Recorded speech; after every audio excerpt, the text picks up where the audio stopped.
اس کمرے کے اوپر جو ہے کیا ہوتے تھے، پردے لگے ہوتے تھے، اس کو محمل بولتے تھے، ٹھیک ہے۔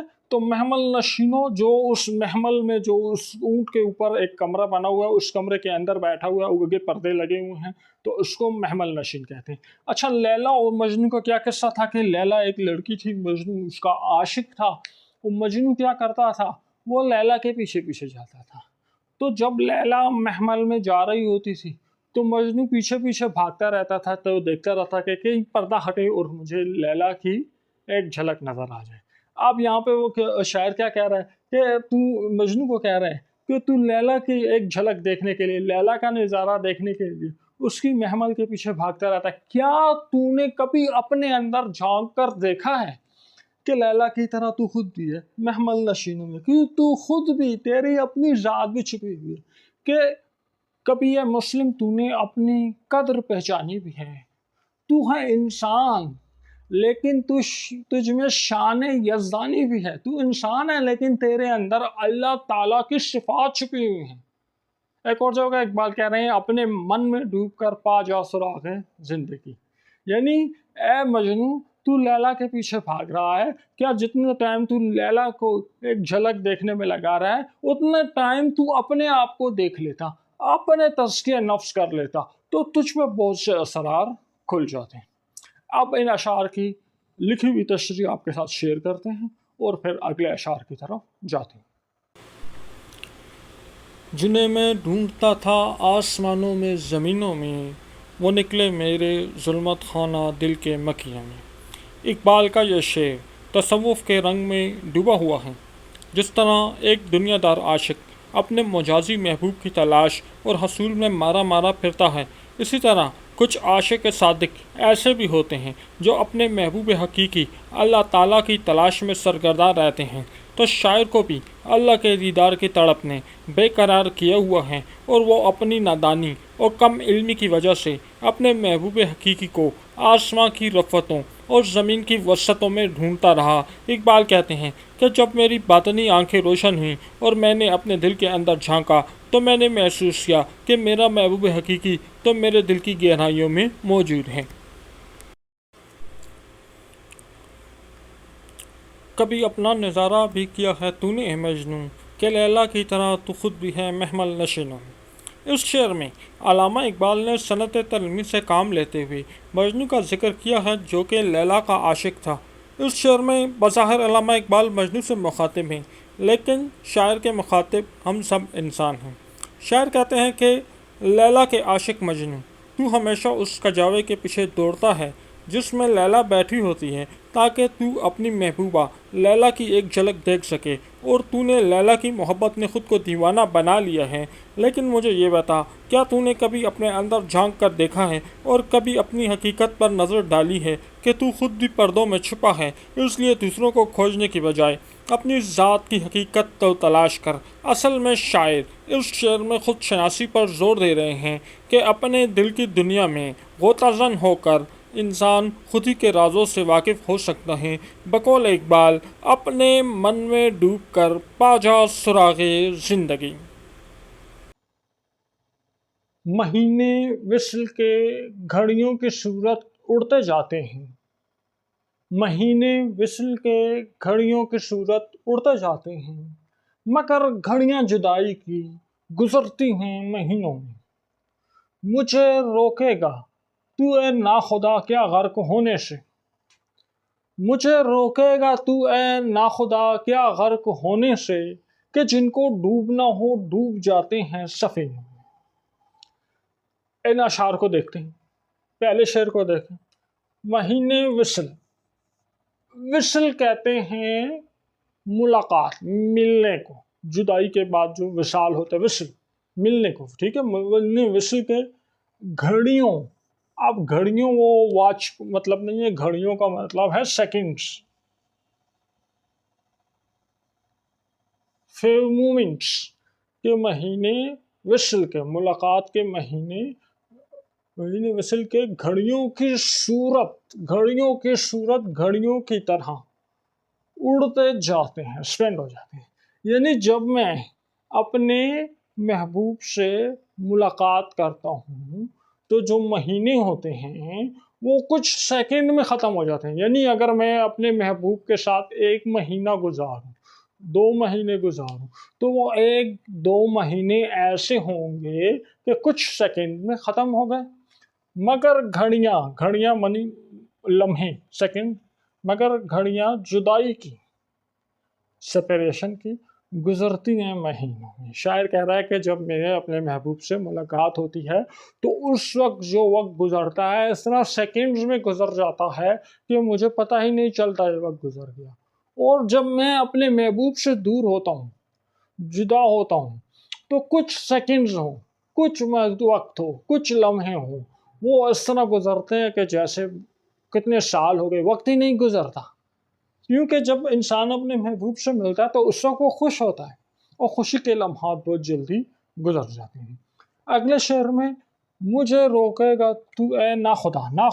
ناخدا کشتی چلانے والے کو کہتے ہیں، جس طرح سیلر یعنی ملاح. کیا مجھے روکے گا تو اے ناخدا، کیا غرق ہونا ڈوب جانا،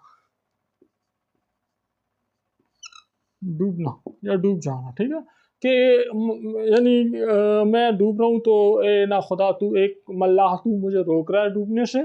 کہ جن کو ڈوبنا ہو ڈوب جاتے ہیں. سفینوں مطلب سفینہ کہتے ہیں کشتی کو یا بحری جہاز کو، جس طرح ٹائٹینک ہو گیا کہ جن کو ڈوبنا ہو وہ تو ٹائٹینک میں بھی ڈوب جاتے ہیں. جیسا ٹائٹینک میں دعویٰ کیا تھا کہ ڈوب ہی نہیں سکتا، تو کیا ہو گیا، پہلی جو اس کی سفر تھا پہلے سفر میں ہی ڈوب گیا. ٹھیک ہے، تو کہہ رہے ہیں مجھے روکے گا تو اے ناخدا، اے ملا تو مجھے ڈوبنے سے روک رہا ہے. حالانکہ جنہوں نے ڈوبنا ہو وہ تو جہازوں میں، کشتی میں بیٹھے ہوں تب بھی ڈوب جاتے. اب اس شعر کا مطلب یہ ہوا کہ انسان کی قسمت میں جو لکھا ہوتا ہے وہ ہو کر رہتا ہے، اس کو ہم روک نہیں سکتے. اس شعر کا ایک مطلب یہ بھی ہو سکتے ہیں کہ اگر کوئی انسان اللہ کے عشق میں ڈوبنا چاہے، تو اس اللہ کی عشق میں ڈوبنا چاہے، اللہ کی راہ میں چلنا چاہے، تو شیاطین اور دیگر لوگ اس کا راستہ روکنا چاہیں تو وہ اس کو روک نہیں سکتے. اب ہم ان 2 اشعار کی تشریح آپ کے ساتھ شیئر کرتے ہیں اور اس کے بعد ہم اگلے اشعار کی طرف جاتے ہیں. مہینے وصل کے گھڑیوں کی صورت اڑتے جاتے ہیں، مگر گھڑیاں جدائی کی گزرتی ہیں مہینوں میں. علامہ اقبال کہتے ہیں کہ محبوب سے ملاقات کے لمحات بہت تیزی سے گزر جاتے ہیں اور وقت گزرنے کا احساس بھی نہیں ہوتا.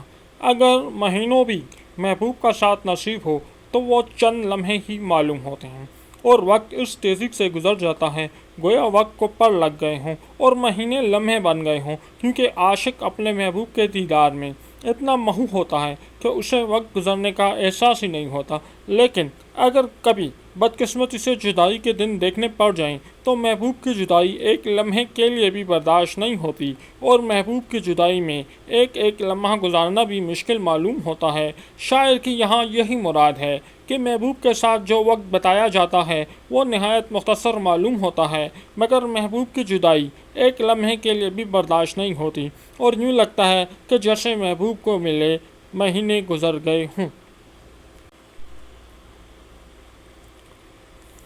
مجھے روکے گا تو اے ناخدا، کیا غرق ہونے سے، کہ جن کو ڈوب نہ ہو ڈوب جاتے ہیں سفینوں میں. ہر انسان کی تقدیر اللہ تعالیٰ لکھتا ہے. اس شعر میں شاعر کہنا چاہتا ہے کہ انسان کی قسمت میں اللہ تعالیٰ نے جو کچھ لکھ دیا ہو اسے وہی ملتا ہے، یا اسے انہی حالات کا سامنا کرنا پڑتا ہے جو اس کی قسمت میں لکھے ہوں. اس لیے علامہ اقبال کہتے ہیں کہ اے کشتی بان، اے ملا، تم مجھے دریا میں ڈوبنے سے روک نہیں پاؤ گے، کیونکہ اگر خدا نے میری قسمت میں ڈوب جانا لکھ دیا ہے تو پھر مجھے ڈوبنے سے کوئی نہیں بچا سکتا. کیونکہ جن لوگوں کا مقدر ہی ڈوبنا ہو وہ کشتی سمیت ہی ڈوب جاتے ہیں.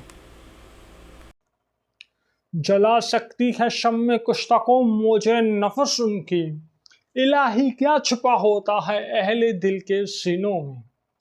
نہ پوچھ ان خرقہ پوشوں کی ارادت ہو تو دیکھ ان کو، نہ پوچھ ان خرقہ پوشوں کی ارادت ہو تو دیکھ ان کو، یدے بیضا لیے بیٹھے ہیں اپنی آستین میں. اس شعر کو دیکھیں جلا سکتی ہے شمع کشتہ. شمع کشتہ کہتے ہیں بجھی ہوئی شم، وہ شم جو بجھ جائے. ٹھیک ہے، ہمارے پاس وہ شم جو بجھ جائے یا بجھی ہوئی شم. شم کہتے ہیں موم بتی، کینڈل لائٹ. جلا سکتی ہے شمع کشتہ کو موج کہتے ہیں لہر، لیئر. موج نفس مطلب ہو گیا یہاں پہ سانس،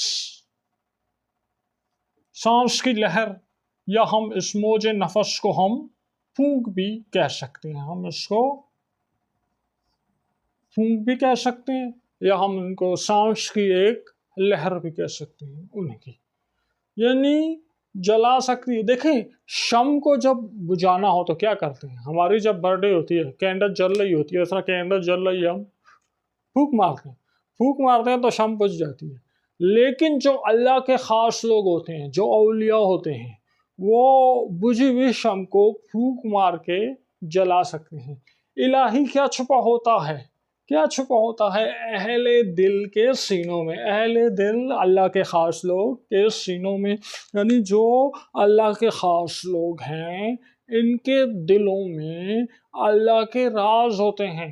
یہ کائنات کو جانتے ہیں اور ان کی اتنی کرامات ہوتی ہیں کہ یہ بجھی ہوئی شم کو پھونک مار کے جلا سکتے ہیں. اب اس کا یہ بھی مطلب ہو گیا کہ یہ تن مردہ میں جان ڈال سکتے ہیں، حقیقی طور پہ نہیں. یعنی ایک انسان ہے، وہ بالکل مایوس ہو چکا ہے، ہر جگہ ناکام ہو چکا ہے.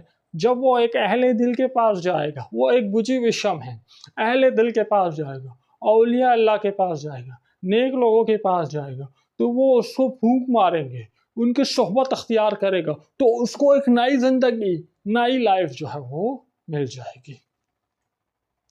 نہ پوچھن خرقہ پوشو. خرقہ وہ ہمارے پاس گدڑی ہوتی ہے، یا فقیروں کا جو لباس ہوتا ہے، جو گدڑی وغیرہ ہوتی ہے، اس کو خرقہ کہتے ہیں. جو خرقہ پوشو، پوش پہننے کو کہتے ہیں خرقہ پوشو، یعنی سادہ لباس والے، پھٹے ہوئے لباس والے یا گدڑی پہننے والے. نہ پوچھن خرقہ پوشو کی. کہہ رہے ہیں ان خرقہ پوشوں کے بارے میں آپ مت پوچھیں. ارادت مطلب عقیدت. ارادت ہو تو دیکھ ان کو. یعنی آپ ان خرقہ پوشوں کے بارے میں، ان فقیروں کے بارے میں، ان دنیا ترک کرنے والے لوگوں کے بارے میں سوالات مت کریں. اگر آپ کو ان سے عقیدت ہے تو آپ آ کے دیکھیں.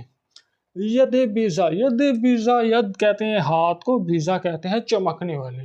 اب یہاں پر یہ حضرت موسیٰ علیہ السلام کا ایک معجزہ تھا کہ وہ اپنا ہاتھ آستین میں ڈال کر جب نکالتے تھے تو وہ ہاتھ چمکنے لگتا تھا. تو ید بیضا لیے بیٹھے ہیں اپنی آستینوں میں. اب یہاں یہ مطلب نہیں کہ یہ فقیر جو ہیں ان کے ہاتھ بھی چمکنے لگیں گے. یعنی اب میں نے شروع میں کہا ہے کہ غزل اس کا لفظی معنی تو کچھ اور ہوتا ہے، حقیقی معنی کچھ اور ہوتا ہے. ید بیضا لیے بیٹھے ہیں اپنی آستینوں میں، یعنی یہ جو اولیاء اللہ ہیں، یہ جو فقیر ہیں، دنیا ترک کرنے والے ہیں، ان کے پاس معجزے ہیں، ان کے پاس کرامات ہیں. تو اگر آپ ان کے بارے میں سوال نہ کریں، اللہ کے نیک لوگوں کے بارے میں سوال نہ کریں، آپ کو عقیدت ہے، آپ جائیں، آپ ان کے پاس بیٹھیں، ان کے پاس کرامات ہیں، آپ ہر جگہ سے ناکام ہو جائیں گے. آپ نیک لوگوں کی صحبت اختیار کریں گے تو آپ کو ایک نئی لائف مل جائے گی. آپ ان دو اشعار کی تشریح دیکھتے ہیں اور اگلے جو اشعار ہیں ان کی طرف جاتے ہیں. جلا سکتی ہے شمع کشتہ کو موج نفس ان کی، الہی کیا چھپا ہوتا ہے اہل دل کے سینوں میں. اس شعر میں علامہ محمد اقبال اللہ کے نیک اور پاک گواز بندوں یعنی اولیاء کرام کی طرف اشارہ کر رہے ہیں، اور حیرت کے عالم میں اللہ تعالیٰ سے پوچھ رہے ہیں کہ اللہ ان کے دلوں میں، ان کے سینے میں، ان دل والوں کے سینے میں ایسی کیا چیز چھپی ہوتی ہے کہ ان کی ایک پھونک سے بجھی ہوئی شمع بھی روشن ہو جاتی ہے. یہاں اس بات سے مراد یہ ہے کہ اللہ کے برگزیدہ لوگ ایسی روحانی طاقت کے حامل ہوتے ہیں کہ یہ اپنے کلام اور عمل کے زور سے بھٹکے ہوئے لوگوں کو سیدھی راہ پر لے آتے ہیں. یہ نیک لوگ اپنی اثر انگیز باتوں سے گناہ گاروں کے دل میں ایمان کی بجھی ہوئی شمع کو پھر سے روشن کر سکتے ہیں. بقول اقبال، یہ غازی یہ تیرے پراسرار بندے جنہیں تو نے بخشا ہے ذوق خدائی.